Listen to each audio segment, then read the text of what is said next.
వీటెన్ news కి స్వాగతం.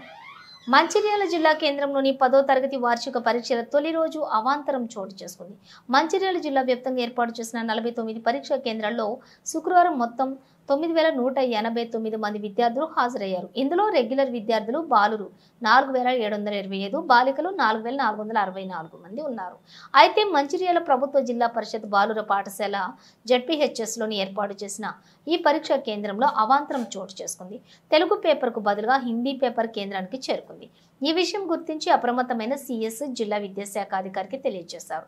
ఈ ఘటన పోలీస్ స్టేషన్ పక్కనే ఉన్న సెంటర్లో జరగడంతో ఒకంత గందరగోళం నెలకొంది.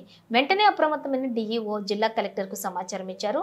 హుటాహుటిన అధికారులు అక్కడికి చేరుకుని సరిచేసిన పరీక్షా పేపర్ను విద్యార్థులకు ఇచ్చారు. ఉదయం 9:30 ప్రారంభం కావాల్సిన పరీక్ష 11:30 మొదలైంది.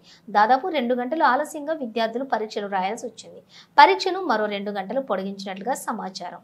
పూర్తి వివరాలు విద్యార్థులు బయటకు వచ్చిన తర్వాత తెలియనుండగా పరీక్ష నిర్వహణలో ఏర్పడిన ఈ పొరపాటుపై విద్యార్థులు, తల్లిదండ్రులు ఆందోళన వ్యక్తం చేస్తున్నారు.